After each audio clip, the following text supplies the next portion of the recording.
To flip someone on. All of mine are murderers. So prosecutors, it's a common tool. The most recent one I can remember was a getaway driver in a murder case. You know, you take the least culpable person and you flip them because you want to know what's going on at the time of the crime. Having said that, you've got to have corroborating evidence, plenty of it. And the jury, the difference here is a jury gets to hear, hey, you gave this guy a deal. Hey, this guy got this deal and he's not going to prison at all. And so they get to hear everything about it. And you flipped him and he was part of the murder, but he didn't actually commit the murder. In the other case with the president, all it's going to be is in a potential memo for impeachment. So where's the credibility of somebody getting to cross-examine him? It's not. And they're taking what Michael Cohen says as fact. If in fact they do an impeachment memo, they're putting it in there. Oh, he said this, therefore it must be true. And once it's out in the media, it's out there. And you know, sure, down the road, Congress will get a chance to jump in on it and weigh in. But by then, it's already taken as fact. So that's what troubles me with how they're doing this. Juan, you want to weigh in here? I'd love to. So, I mean, first and foremost, there is no deal. Cohen spoke in open court, and said what he said. He has no deal with Mueller. He has no deal with the Southern District of New York's federal prosecutors. He made a plea deal because he understood and said he was guilty of having committed these crimes, and then named the president as someone who had directed him to make these payments. And what we've learned today in terms of what American media, the National Enquirer, has done, that he was involved in an effort to cover up these things, Jesse, in advance of the campaign, that these payments were made in cooperation with a media company to protect the president. They had some interesting language in there. They said this was basically a tripwire, so that they would learn of anybody who was coming to potentially embarrass the president, and they would stop it by, what do they call it, catch and kill, pay and kill, or something like that. Catch and kill these stories. Now, this is, to me, to hear the president talking about Cohen in this manner and suggest, of course, Manafort's okay, but Cohen is a rat. It sounds to me like we're talking about a mob boss in The Godfather or something. It's unbelievable. Greg, do you want to talk about this, or would you like to hear one more piece of sound from the president about impeachment? I'd like to talk about anything you want me to talk about, including that tape. Okay, let's listen to that, and you can comment on any of it and all of it. This is the president talking about what might happen if they try to impeach him. Well, you know, I guess it says something like high crimes and all. I don't know how you can impeach somebody who's done a great job. I'll tell you what, if I ever got impeached, I think the market would crash. I think everybody would be very poor, because without this thinking, you would see numbers that you wouldn't believe in reverse. Numbers in reverse. Well, you know what? He might not be wrong about the economy, because impeachment is not going to be helpful. But it also could get better, because then you end up with Pence. And this is what I think the right is missing. They have to be drilling it into the left's heads that, okay, we'll take Pence. Because, by the way, you won't lose. You'll get two presidents. You'll have President Pence, and you'll also have Trump as a national folk hero. You think Trump's going to go away if he's impeached? Hell no. He's going to be right there every day. He's going to be on TV every day. You're going to have him, and he's going to be bigger than Pence. It'll be hilarious, actually. Now, about the David Pecker stuff. Okay, so it's all about suppressing tales of romps with a Playboy model and so on. I haven't seen a trail of victims here. I see nothing but consensual adults who got paid, okay? You can kill stories. I don't think that's against the law. And I'm like 323 million people out there. I am not a lawyer. So a lot of this stuff goes right over my head. But I'll tell you this. I listened to Al Dershowitz, and if you watched him on Bret Baier Special Report last night, clearest analysis. If Trump told Cohen to make a contribution, that's legal. He's allowed. If Cohen did it himself, that's a crime by Cohen. Right. Therefore, Trump's fine. Trump is not an unindicted co-conspirator, because if you're lawful and the other person isn't, that's not a crime. At worst, the failure to report the contribution, I'm doing an Al Dershowitz Cliff's Notes, is a misdemeanor at most. It's not a high crime. Again, I'm not a lawyer. I think that I'm so glad that Dershowitz can explain what the media cannot explain. The media immediately jumps and says, "Oh, there's a broken law." As for Sessions, all this palace intrigue is tedious and boring, and it only serves to tell the American public that we are living in good times. If this is what we're talking about, we have a great economy. We have bigger paychecks. We have low unemployment. We have what seems to be like temporary peace. So we're talking about this palace intrigue, and the media is so frustrated. But the president tweets about Jeff Sessions threatening to fire him. I mean, it's not just people. Well, that's palace. I call it's not leaks. I mean, it's the president actually said it. Well, that's part of the Trump package. He's not just your president. He's your uncle. He's your cab driver. He's your bartender. You ask him anything, he's got an opinion. I've said it before. He's like a 6-hour drive to an hour at the beach. Well, And that's why people love him. And that's why people love him. And he has a target on his head from Mueller. And anybody who gets in the way is collateral damage, hence the immunity, hence all these plea deals. They're going to do anything they can to get to the president of the United States. Wait a second. What about the truth? What about having the American people understand what took place?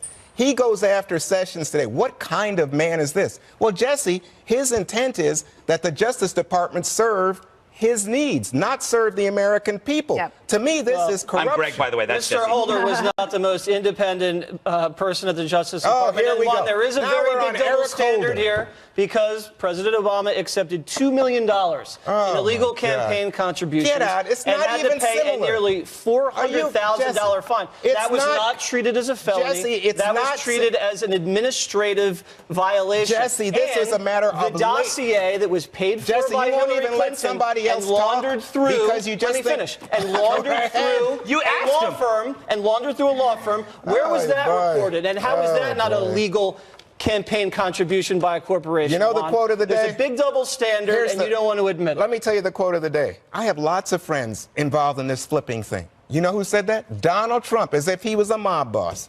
All right. No. I hate to leave it there, but they're yelling, and we got to go. The Kavanaugh confirmation battle heats up. Democrats push to block. Senate Democrats, the Supreme Court nominee, pressing the flesh while some top members of the party are calling to delay or block his confirmation hearings in the wake of the Cohen and Manafort cases. The Senate Judiciary Committee should immediately pause the consideration of the Kavanaugh nomination. To me, it seems that at the very minimum, we should be withholding this decision on the Supreme Court nominee until the air is cleared. I am considering all the tools that are available to delay this nomination. I will not meet with Judge Kavanaugh. I did not plan to meet with him. I will not meet with him now.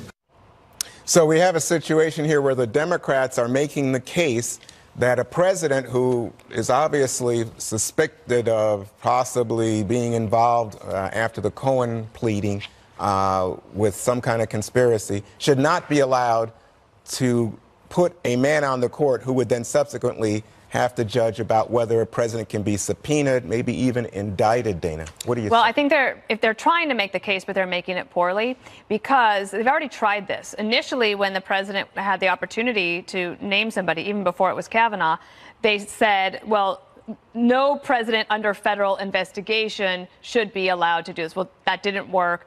This is not going to work.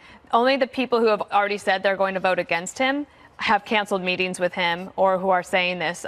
You have Manchin, Donnelly, and Heitkamp, 3 Democrats who are up for re-election in their Senate races. They've already publicly disagreed with Schumer and said, no, we're going to go forward with this. And I also think that the Democrats are going to show up because they are not going to miss an opportunity to be on television for 4 days. That's right. They're hypocrites. If they're saying that they don't want to meet with him, if he's not legitimate enough to meet with, then how could you possibly go to a hearing and question him? Are you going to skip those hearings? I doubt it. All right, so we have a lawyer here. What do you think? Well, I know Brett Kavanaugh. I know Dana knows Brett Kavanaugh very well, too. You know, when I look at a judge, and especially a justice, 3 things: ethics, intelligence, and humility. And that man exemplifies all of them. Well, couldn't I He's say humble, that about Merrick he's Garland? down to earth. Couldn't a Yeah. Democrat say that about Merrick Garland, who was blocked for a year? Except Juan, this is our nominee right now for the U.S. Oh, I Supreme see. Court, and that's what I'm talking about. And for Blumenthal to say, oh, let's wait till the air is cleared, give me a break. They're never going to clear the air with President Trump. Never, ever, ever. And I mean, this is something, like Dana said, they want to hang their hats on this. They want to drag it out. It's not going to work. And what do you say about Justice Breyer got confirmed during the time when President Clinton's records were subpoenaed under a grand jury? What's the difference? So, Jesse, we have a situation where there are some papers, and the Democrats want access to all of Brett Kavanaugh's papers while he was at the White House. Is that a legitimate request in your mind? Yeah, I mean, they deserve access to things that are important for them to make a decision on whether or not to confirm him. But if it's some sort of fishing expedition to drag this thing out and go where they're not really supposed to go, then they're just playing politics. And they're going to use any tool in their toolbox, Juan, to delay and, make hay out of this nominee. But they're not going to be able to obstruct because they don't have the majority. And that's because the American people wanted a Republican Senate, and that's the way the game's played. But it really is damaging. I have to reiterate, the president's political capital, to have all of these investigations weighing on him, and it gives the Democrats an excuse, a political excuse to obstruct more than they usually would, and they were already obstructing a lot. And I think if you look back, the special prosecutors under Clinton and Bush and now Trump have all been big mistakes, in my opinion, and have not led to the type of results that they were intended to. They never gotten to the bottom of anything critical. I don't believe the American people have looked at the results of these year-long, 2-year-long investigations and said, oh, that was worthwhile. That got to the bottom of what that was intended to. This is just another example of special prosecutors weighing in on political matters that could be handled by judges or other administrative agencies. So the president's above the law, Jesse? Not above the law. There's always impeachment, Juan. Oh, and that's where, wait a minute. Are you a Democrat now? No, but that's where these things should be handled. Oh, okay. In a political arena, not a criminal and court arena. Greg, what do you think? Jesse's calling for impeachment. I think the curtain is pulled back. It's not about collusion. It's not about meddling. It's about stopping an effective presidency. Right. You get another Supreme Court justice, that's effective. If the Democrats weren't hypocrites, they wouldn't stop with Kavanaugh. They would try, by their logic, they should suspend all of Trump's powers, right? They want to. Yeah, I know. So no trade talks, no foreign policy, no Medal of Honor ceremonies. Just go for the whole thing. And to Pam's point, if we decided to pause all politics until you cleared the air around all politics, we would never have any politics. So I'm for that. Let's just stop the politics until we finally clear the air. Because the people that are polluting the air the most are the Democrats. I mean, they have political flatulence. Oh, wow. I see. So we just normalized Trump's behavior and all the corruption and all the plea deals. Yeah, he was. You should tease. Yeah, because you guys don't want to talk about this. No, we're being I want to get to girl Greg's simply monologue. walking Talk about her dishonesty. dog, lands her mom in.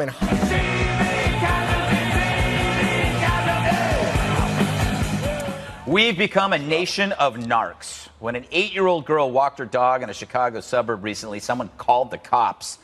The mom, Corey Wyden, was investigated for child neglect. They didn't charge her or the dog, named Marshmallow, an apt description of what many citizens have become. According to the Chicago Tribune, this is happening more. Moms getting targeted for investigation after their kids are spotted alone. In America today, that's abuse. Now, if that were true when I was young, they would have locked up my parents for good. I walked to and from school alone, and that was in my early 30s.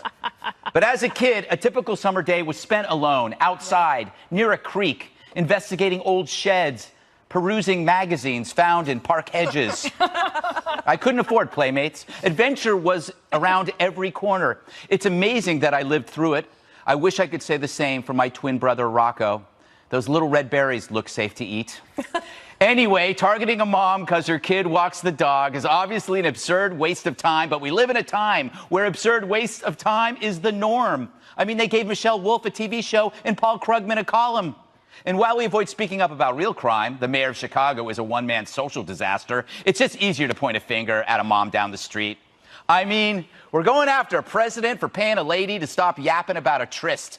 That's the media version of this story, non-crime as crime. And if you thought I couldn't tie Trump into this story, then you've totally underestimated me. Yes, I know what everybody here was thinking. How did he do that? He brought Trump into this. It's magical. A lot of narking going on, Pam. I know you are a prosecutor, but I hate narcs. I hate snitches. But you say that they have to, if you get that phone call, you gotta to respond. You know, in the world in which we live, you would all want the same thing. If you receive a call, DCF, Department of Children and Families, my office, Children's Legal Services, we have to investigate. You know, a child, and this was ridiculous. This is a neighbor who probably had a beef with the mother. But you've got an adorable little girl and Marshmallow taking a walk around the block. Innocent Maltese. An innocent Maltese and an innocent little girl and a mom who homeschools her kids. Like the best mom in the world they chose to pick on. But yes, it has to be thoroughly investigated. The good news is you can't take a child out of a home without probable cause. But think how stressed the mother is getting that knock on her door. But that's what happens. And at least DCF, they did their job. They looked into it. They said there was nothing there at all. Okay, but it took them 2 weeks. Right. Okay, so that is an emotional and a financial drain. 2 weeks is a lifetime. And you think of totally draining their emotions, their finances, and all because, so she's 8 years old, she's short. I know a little bit about that. So she looks like she's 5. That's why they get the phone call. Does it really take 2 weeks for the investigators to say, oh, we see what happens here. Okay, ma'am, we're so sorry to bother you, and walk away. The hardest part, I think, too, is for the parents, they call the little girl's school. So now you've got parents who have a school that's been contacted. If the authorities are so concerned about this neighborhood, then they should have police presence there 24/7. And it was a safe neighborhood by all accounts. You can tell by looking at it. Super well, safe you know, they had a neighborhood. situation like this near where I live in Tacoma Park, Maryland. And but the kids were walking home from school like young Gregory in his heyday. But the response from the community was, you know, hey, wait a second. If something happens, you know, then you'd be guilty if you didn't say, hey, I saw these very young children by themselves, unsupervised on the street. But she had a little dog with her. It doesn't matter because guess what? The dog could have dog-napped her. Bad guys might even say, oh, we know what time this little girl is out walking. But I don't like it because it's contrary to not only to the way we all grew up who are sitting here, but if you look at the crime statistics, it's contrary to how many kids are actually attacked or kidnapped or anything like that. From the Washington Post, children taken by strangers or slight acquaintances, 1/100% of all missing children. It says that they know the kidnappers, Jesse. Yeah, I mean, when I was younger, I would roam around for hours unattended. Did you have magazines I turned out all right. And then when I remember moved into a neighborhood in the suburbs, we did a little map of the sex offenders to find out if there was any perverts in the hood we were moving into. So times have changed. I've been narked on and have also narked. I've called because of loud noises or parties when I've been trying to sleep. But I've also had people narc on me for being loud and obnoxious. And I don't like being narked on. I don't, you know, but I will reserve the right to narc when it affects my sleep habits. You tried to shut down parties, really? Loud music? Weren't total you young hypocrite. ones? Yeah, I was. I still am, I hope. But you know what? I need my beauty rest, you know? You know what? I think it's hard to be a parent now. It's just hard to be a parent. And your child can be alone only when they're playing video games. But if you go outside... To make a joke, you're afraid to do anything. You're afraid to let your kids take a walk. And also, you think little dogs can't attack? Like, they're the worst. No, they are. They're the worst. All dogs think they're wolves. It's not like they know that they've been changed, right? They don't know that they've gone through transition. They don't know when they're sleeping still in the wolves. bed. Aren't they still wolves in their head? Yes. Like a Chihuahua and a Doberman still think they're part of the same group, which is why you see them sometimes doing weird stuff. Do you think we're responsible in the media the way anything involving any little kid, we just go bananas, and then I think it scares people. The exaggeration of that kind of coverage can lend people to think that it's a bigger problem. And also, this is a mild case. There are certain situations where people are put in jail. I know somebody who was shackled and basically put in a jail cell.